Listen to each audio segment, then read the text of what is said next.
Yes, so we're streaming live. Okay, welcome to Everyday Buddha. Well, welcome, Gary. So this is Eddie Matsumoto. I'm a coach and I'm an artist, and I'm interviewing people who have studied awakening, awareness, meditation, and I think they have interesting experiences and stories to share.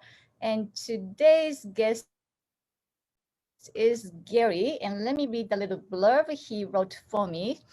Gary is a long-time seeker, and he's about 55 years, and who tried many paths and joined a few cults before discovering the Finder's Course in 2015.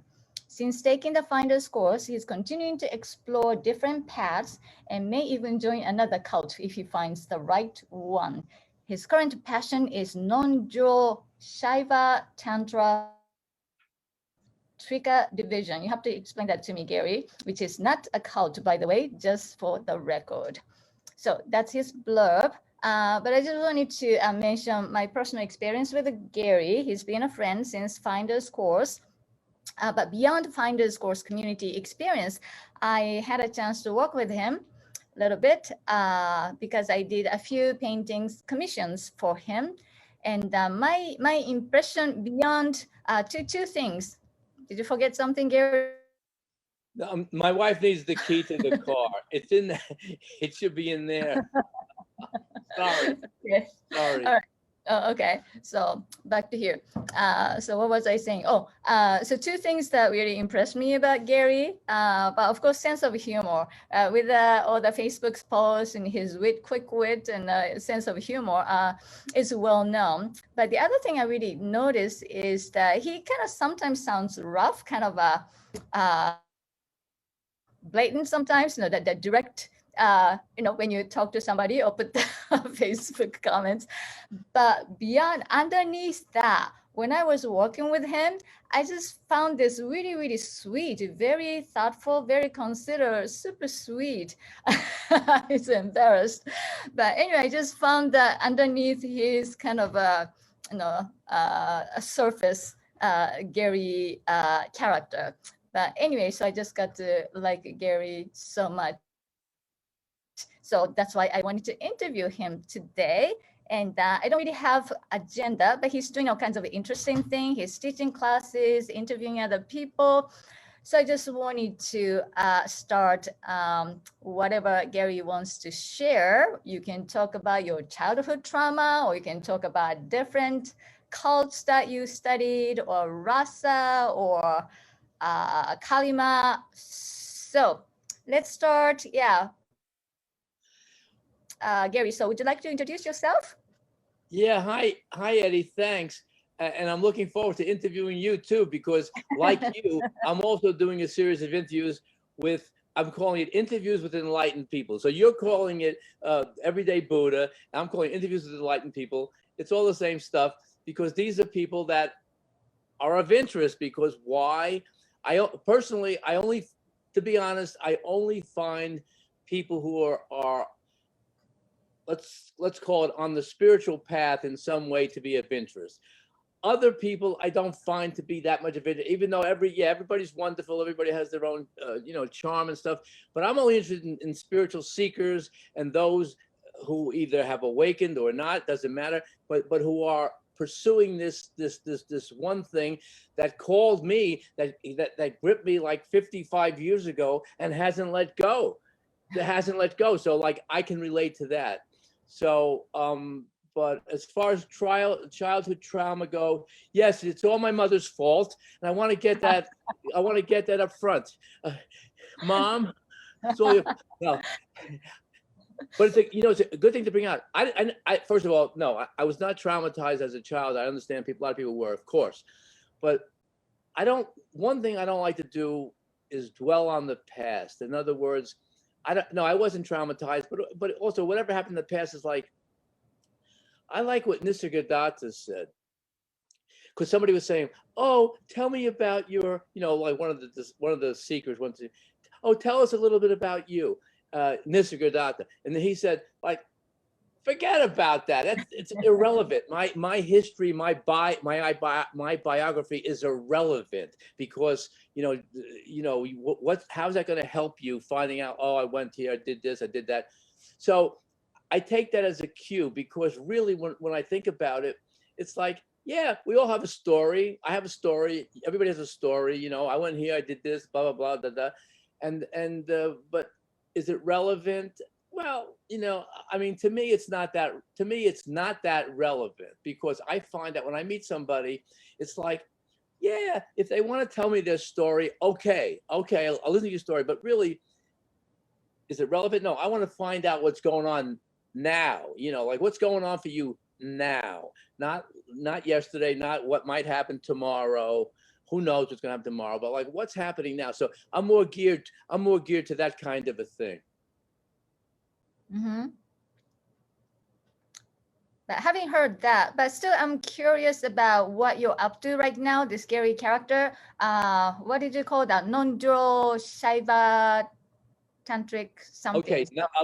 It's okay. So this is my current thing now, because as I said, in the past, for the last 55 years, I've been trying this, trying that, doing this, joining this group, having this guru, joining this cult, whatever. So my current passion is non-dual Shiva Tantra, which is people may have heard of Kashmir Shaivism, because that's kind of that's kind of what it's called. Although technically that's not quite it, but it's a tradition from Southeast Asia, from India, essentially. It's a tantric path, and it's kind of connected with, similar to, let's say, some schools of Buddhism like Dzogchen or Mahamudra, perhaps.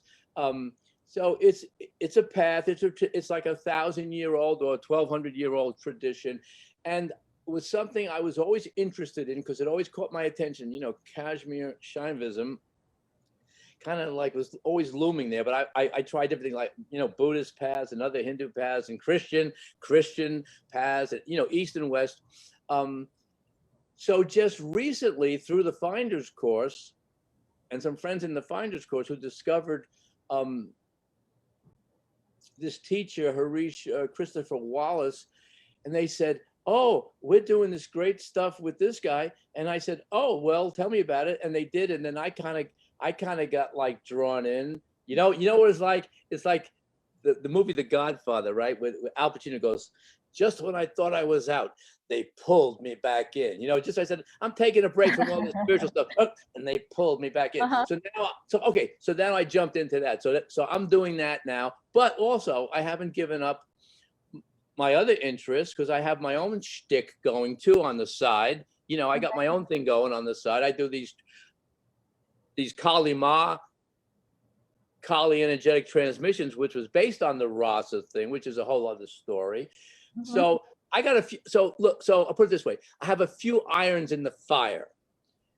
I'm part of the POK, as you are, the Finders course, graduate community. We have a whole sangha there.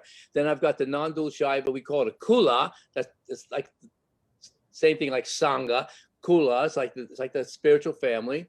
I got that going. I have my own customers, for my own thing. Mm-hmm. And then so I got like a lot of stuff going on, and I'm things are always coming up. So I got a lot of stuff going on. Okay, great. Okay, so if you let me indulge.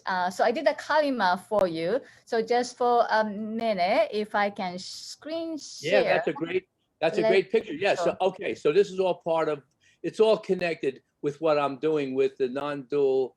Yeah, that's so beautiful. I commissioned that. It's both, right?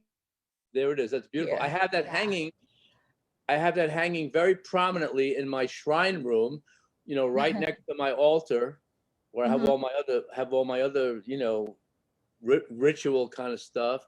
But that's so inspiring. I love when you did that. That was a great thing.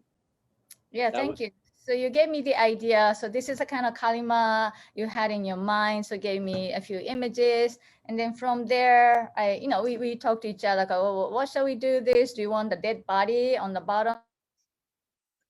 Or do we want skulls and big skulls and little skulls? So that was a really creative, kind of collaborative process.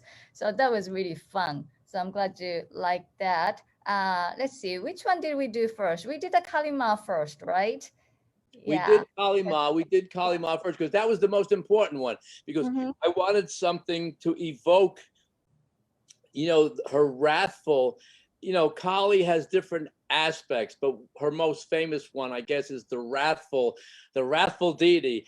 She's out to destroy essentially ignorance and the ego, and like that head there, that I'm assuming that represents, the ignorance and the person's ego. You chop it off, because unless that goes, then the enlightenment or the awakening really, I won't say can't happen, but it certainly would be a lot more difficult to happen. So it's that wrathful aspect. And some people, don't like that. They say, oh no, Kali, that's a name. And so they go for more benign goddess, which, let's face it, there's only one goddess, a different aspect. So they go for a more benign goddess, like, oh, Tara, or somebody, which is fine. But I like the wrathful deity.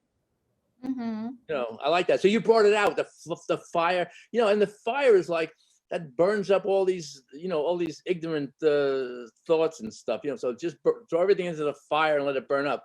Because there's a line from the Bhagavad Gita that always kind of stuck with me. Krishna is saying to Arjuna, he's saying, I believe that, he said, the fire of understanding renders all actions into ashes, because when you understand something fully, it's digested, it's immolated, and then it, like this, goes into this, it becomes not an obscuration anymore. So I love that painting. I see it every day because it's hanging in my shrine room. Thank you. Yeah, so the same. Thank you.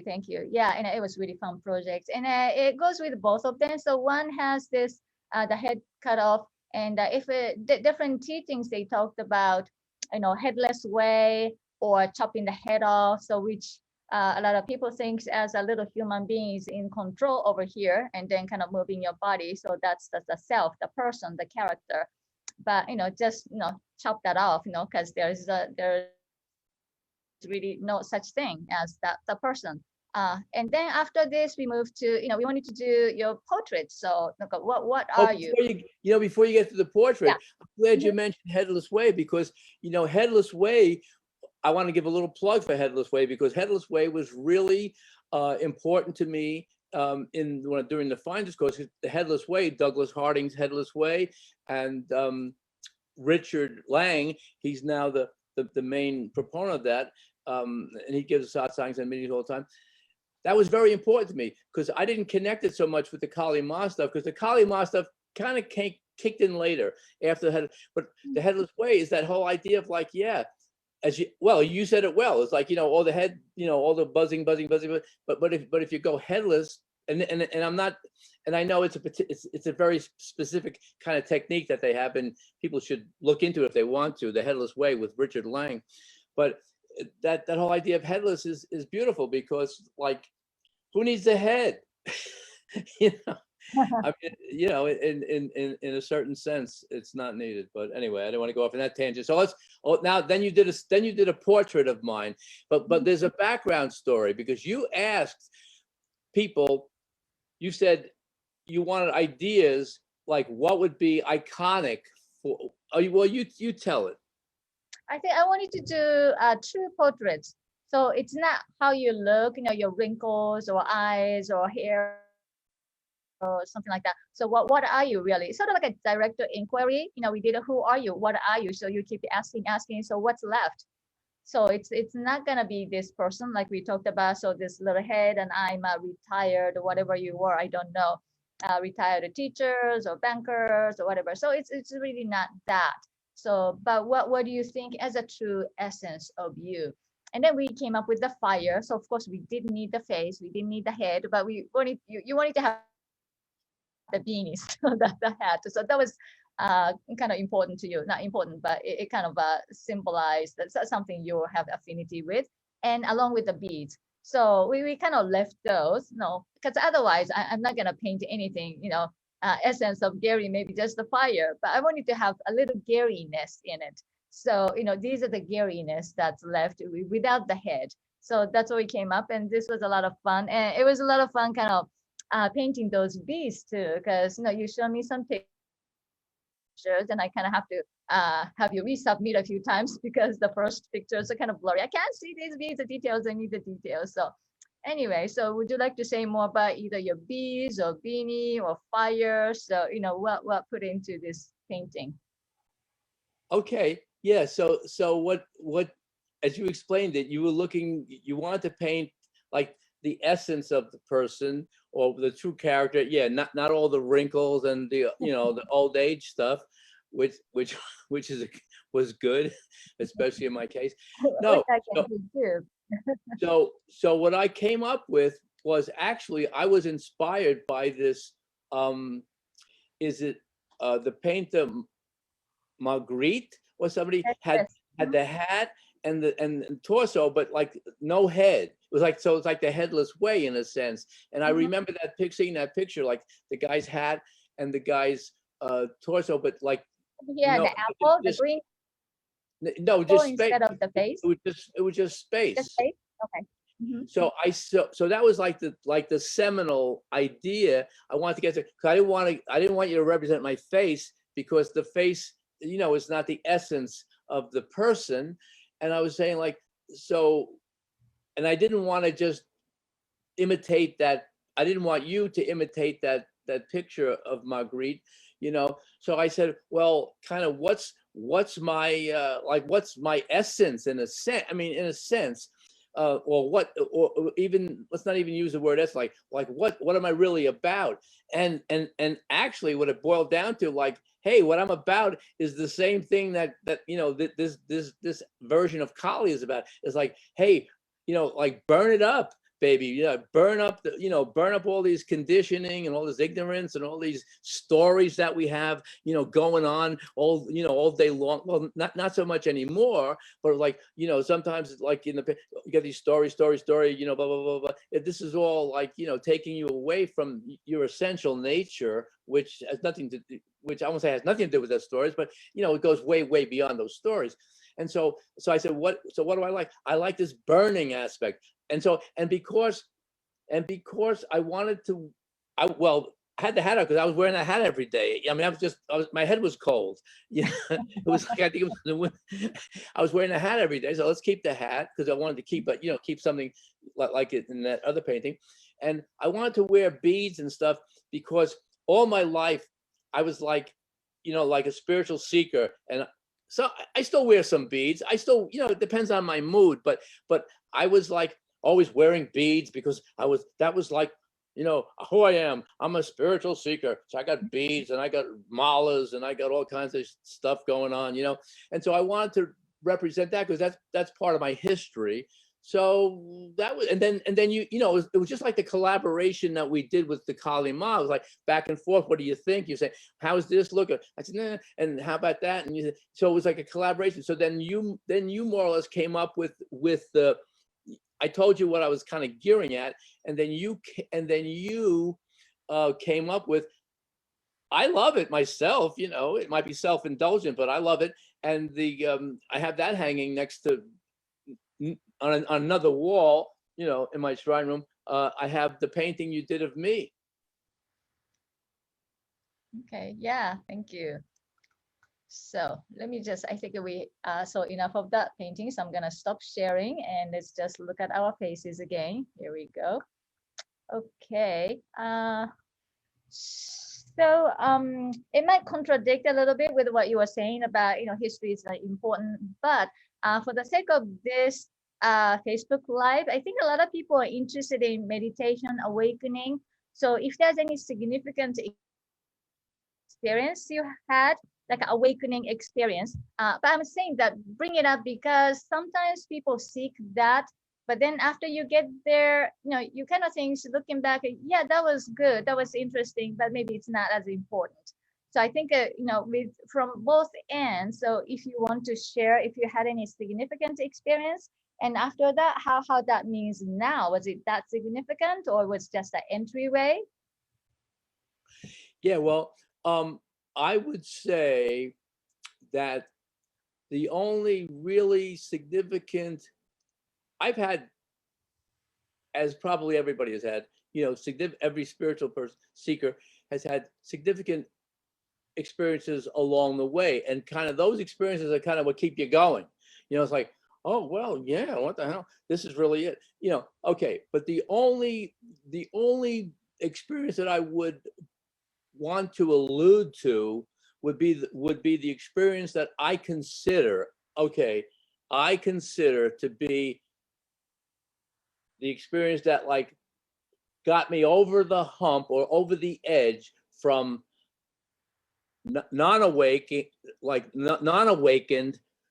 to like, hey, yeah, really awakened. Like, so it's an awakening experience. Mhm. Now, I'm not talking about a peak experience. I'm not talking about like, oh, I had a cosmic experience, and then next day, you go back, you're still depressed, and you still want to, like, oh my God, but you had the experience. No, I'm talking about something that has changed, a game changer, whereby, hey, we're no longer in Kansas, Toto, like the that whole thing. We're not in Kansas anymore. So now we're living a different kind of an existence.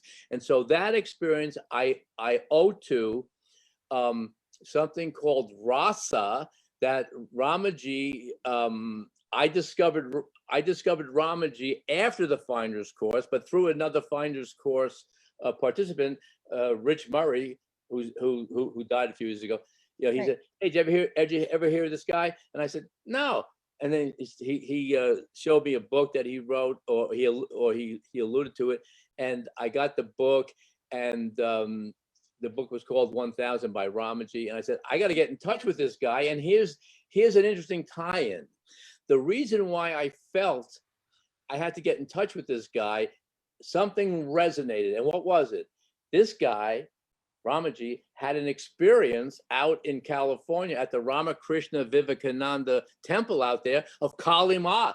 She appeared to him, or I don't know exactly how it happened, but she appeared to him, and he had this amazing experience. I said, and bingo, that resonated with me, because I also have a long time, a little bit of a history with Kali Ma, but nothing too dramatic. But it was like, hey, there's a connection here. Okay, so I got together with him, and he does a transmission called Rasa. It's just a name. It's just an energetic transmission that, according to him, is coming from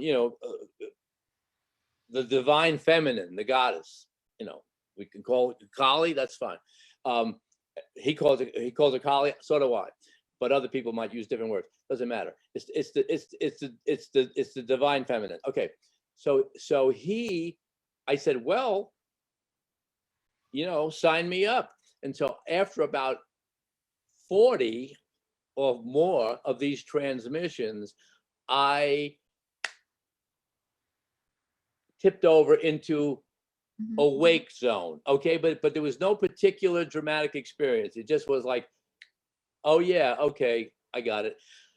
I've always been here. This has always been the case. I just haven't recognized it. And this is the experience of many, many, many people who wake up. It's not like, oh, there's something new. It's, oh no, of course, it's been here all along.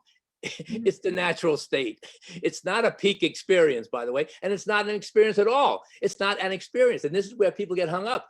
They get hung up on like, oh, I haven't had my big experience to awaken. Well, you may get one. It happens, but not to everybody. And I would say more people than not don't have these big experiences and wake up as a result. You may have a big experience, yeah, and then it comes and goes like every other experience that you've ever had and ever will have. So it's not an experience. It's and I don't want to say it's a state, because states come and go. States of mind come and go. This is just a recognition of what has always ever been present, but because of our little head or whatever, and the stories and the thoughts, no, you're just a, and you fill in the missing blank. You're a good person, bad person, happy person, sad person, fat person, skinny, story, and that ain't it. So that anyway.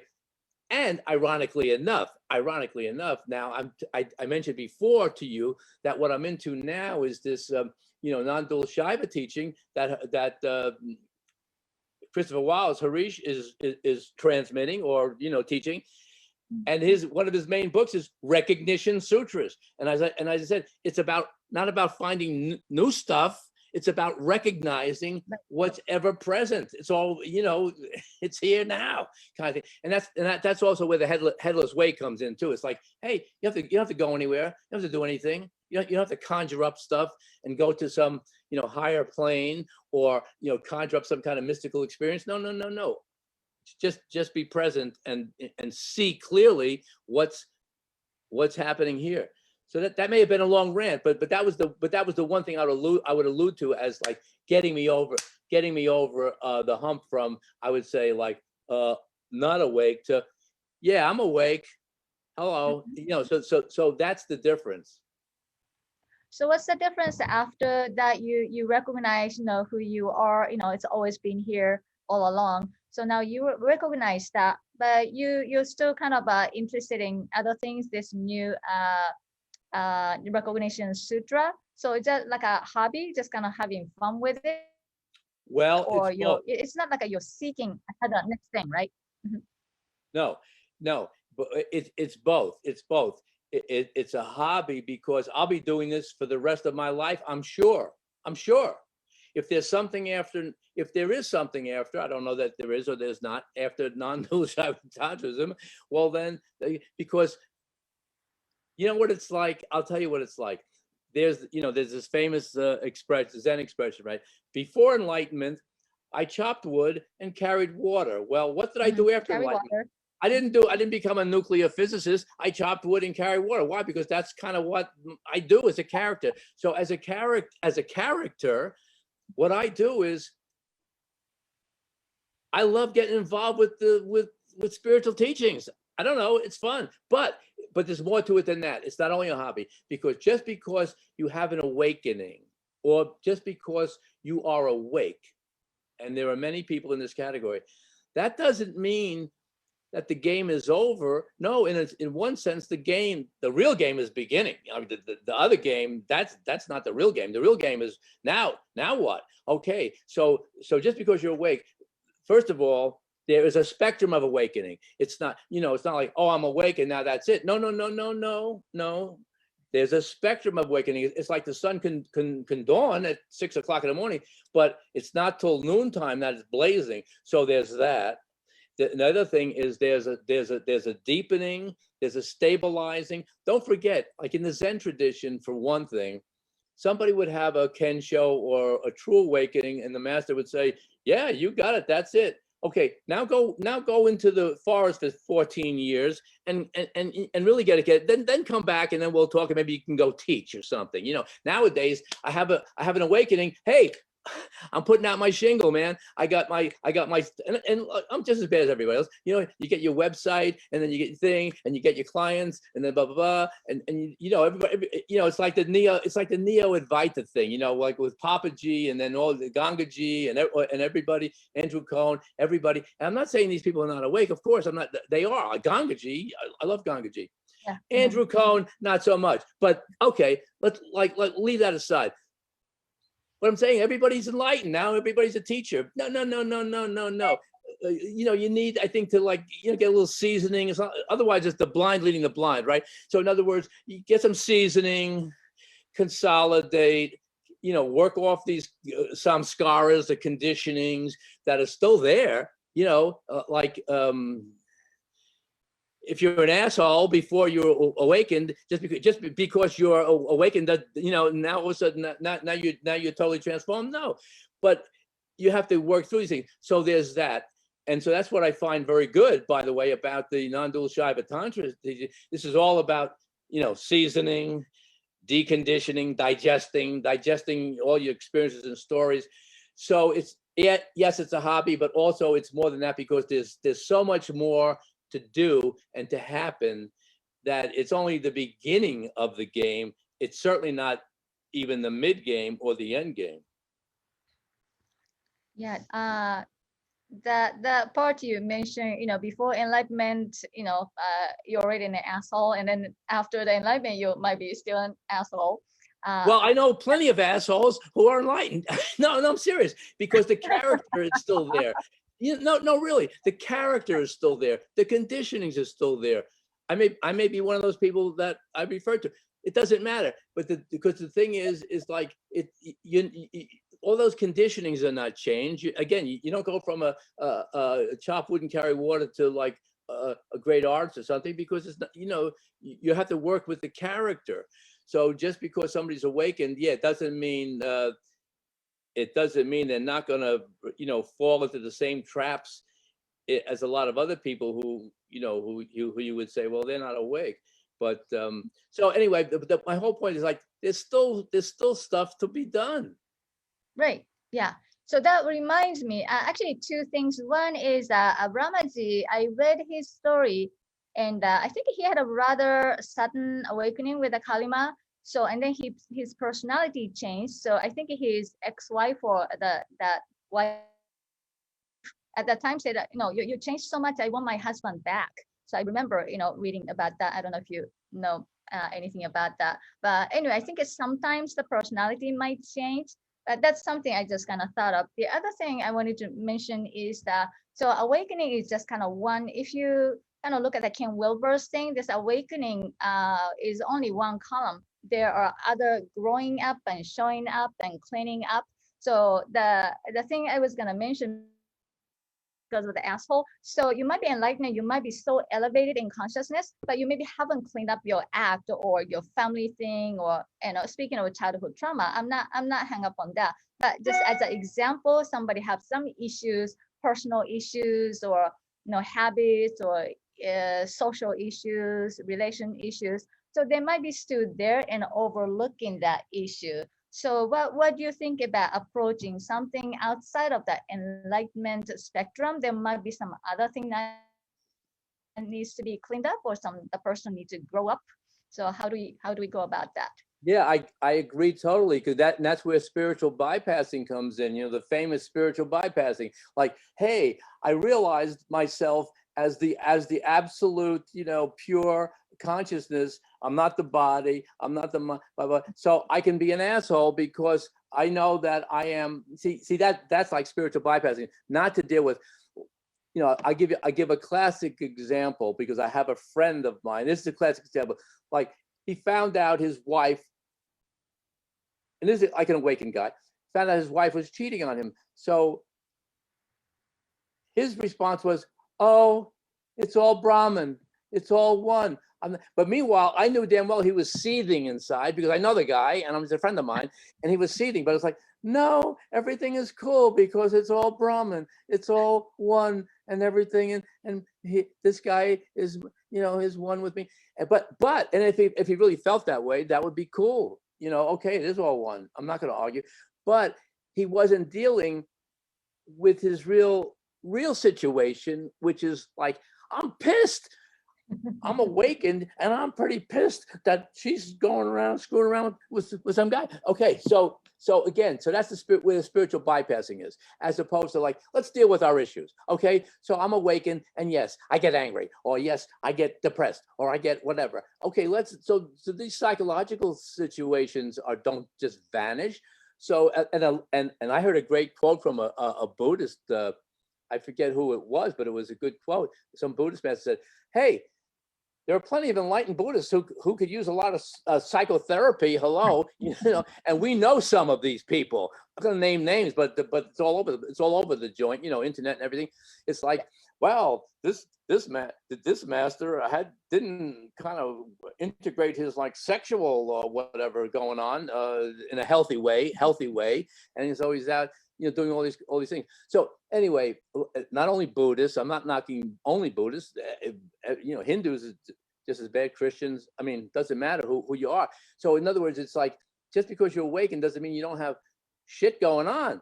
and if you know, and so this is also part of the where I like the Tantra teachings. It's like, hey, embrace everything. Don't squash it away. Like, oh no, this is not divine. You know, this isn't divine. I remember going through that period when I was doing another spiritual path. It's like, oh no, I'm not depressed. I'm not angry. I'm not horny because it's not divine. You know, see, this is so Ken Wilber, yes, okay, that has a good point.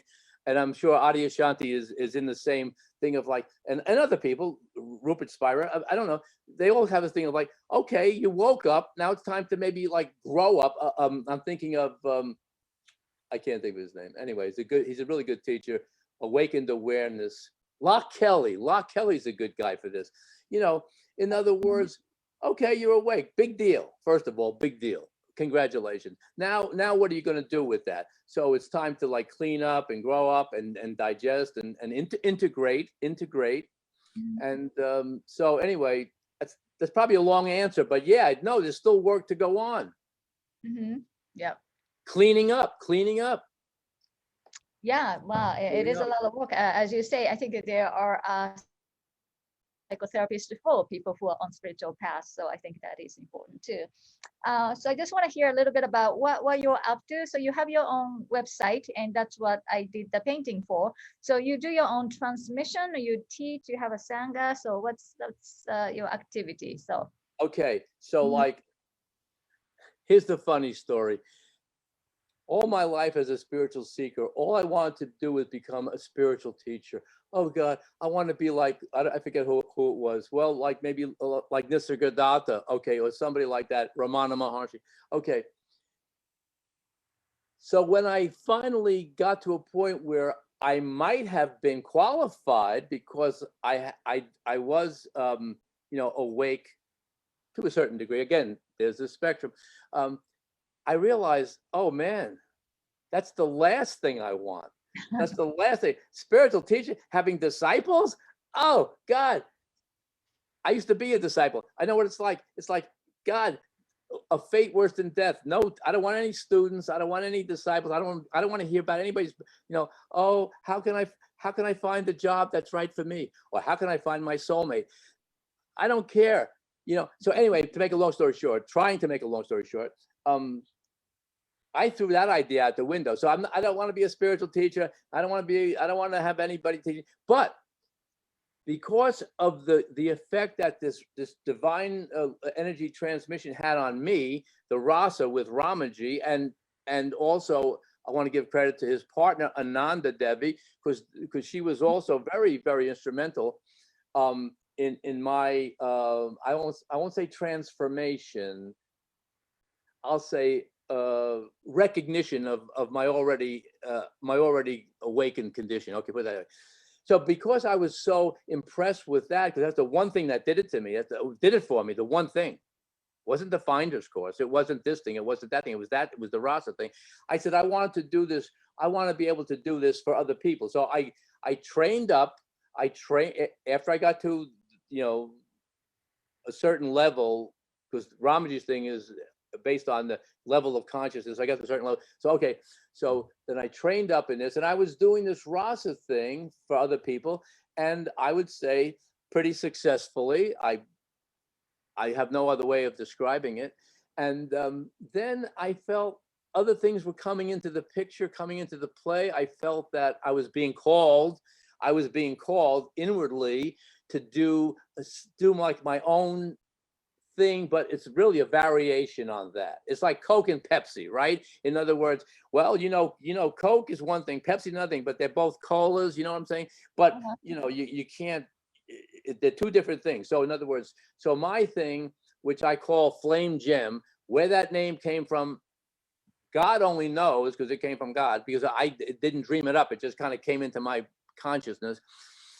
But it's based on the same principle of the divine energy coming down and kind of rewiring, you know, coming down through the crown chakra and rewiring all that the stuff that's going on in the head, and working in thing to remove this like kind of like me thought, I thought, and when that loosens up or dissolves, then the clear seeing takes place. That's the idea. but also the little different twist in my thing is that it's more geared for clearing up than it is for waking up. In other words, the rasa was like for waking up.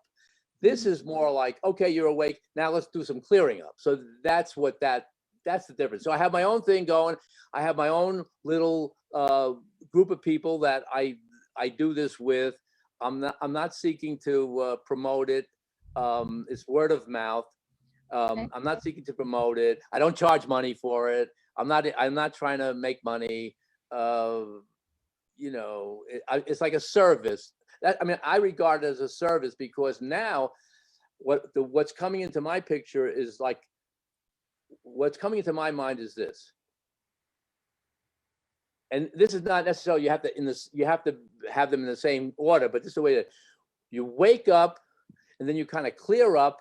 And then you enter into then you go into service, because what are you going to do? You sit there. Okay, so I'm awakened and I got most of my conditioning handled. I'm pretty cool. So what I'm going to do? Sit here and do nothing? Well, some yogis might do that. Like that who wants to be involved with the world.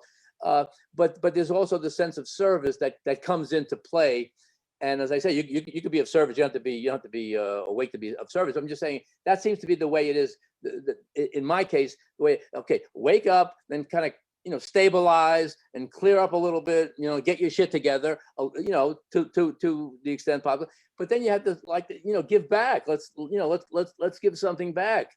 It's like those people who become famous stars and they go back to the hometown. They want to give back to where they grew up. So it's like that. They build a stadium. Who knows? But what I'm saying is, there's that feeling of like, okay, what can I do? So what can I do? So what can I do? So I don't want to be a teacher. I don't want to be a guru. I don't want to have disciples. So I like to do this transmission thing for people who are receptive to it. As I say, it's not a mass market. I'm not trying to market it. I'm not trying to sell it. It's just people who gravitate somehow to this, and that's what I do. So that's my shtick. The phone's ringing. I'm not going to answer it. Oh, okay. Well, but I know you have to go to another meeting, so we're gonna start to wrap up here. Well, you know what? Here's the funny story. The other meeting I'm going to is the non-dual Shiva meeting of Harish. There's going to be a talk today on psychedelic drugs and their relationship, if any, to awakening. And so there's going to be a guest speaker. I don't know what it's all about. I want to go because I'm big anti psychedelic drugs. But hey, I want to, it's like anything else. It's like conspiracy theory or something. Let's hear both sides and let's just stay cool and not get too worked up. But I still have some, more time. I can, I don't know how long you want to go with this. Oh, you said you wanted to leave about 45 or so, so I was gonna wrap up. But if you have more things to say, other interesting stories, no, go for it. But I don't want you to be late for the meeting. Or I can interview you if this psychedelic drug experience seems to be interesting, or it could be a trigger to awakening. Because a lot of people, well, Ram Dass, different people started with the drug, LSD and things like that, had the experience. And then they thought about what's possible for human psyche. And then they went on to India and studied all these spiritual things. So for some people, everybody's different. For some people, it could be a good trigger entryway. But other people, maybe no, maybe they have bad experience. But if you have anything interesting and if you do experiment, I'd like to hear about it, maybe in a future interview again. So. Oh, well, you know what? Let's do another one if you want to, because I want to go to this talk, and that's a whole other subject. I my own experience with psychedelics, and I did quite a few drugs, like so many people growing up in the 60s. Don't forget, I grew up in the 50s and 60s. I went to school, I went to college in the 1960s, and when I came out, I came back, lived in New York. I was not an integral part, but I touched on that whole hippie experience and the whole thing with downtown art scene in Manhattan and all. And I did I did my share of acid and shrooms and salvia divinorum, and smoked a whole lot of pot and weed and other things like amphetamines and downs and ups and everything that people were going through in the 60s, late 60s, right? And I tell you that based on that, I would say like that has about as much to do with awakening as the man in the moon. But as you say, other people say, oh, my first hit of shrooms or ecstasy or MDMA or whatever, and I saw God. I also had a kind of a God experience on MDMA too, but is that what if that's what it is? But those things don't last. They come and they go, and it's like But anyway, I want to go. Some other people have different stories. You're right. Look, it's whatever works, right? So a lot of people had the Rasa thing with Ramaji, and they said, what's this stuff? And they were but with me it hit, and with other people it hit. So again, I understand everybody has a different road to hoe, and if if dropping acid whatever works for you, fine. I'm just like it's not my thing, and but again, I can't say anything except whatever works is what counts. Mm-hmm. Yeah, I agree. Yeah. All right. So I want you to get to the meeting and then see that might be something new. I don't know, because I don't have any of the experience, so I want to hear it and teach me next time. Hey, Eddie, it's great. Thanks. Don't forget, I'm going to interview you for my series of interviews that I publish on for the Finders Course community. So we'll do that, and we'll be in touch. And now I want to go see what somebody, I don't even know who this person is. Apparently, it's an expert on psychedelics. I want to see what they say about psychedelics. Maybe I'll learn something. It's always possible. It's always possible. Right. Okay. Great. Well, it was nice talking to you, and thanks for showing up and sharing your experience and insight. So that was fun. So let's do this again before too long. Let's do it again. It's been great fun, and thanks so much. And I'll be talking to you because thank you so much. We'll do other. Okay, thanks, Eddie. Okay, thank you so much. Okay, take care. Thank you. Okay, bye.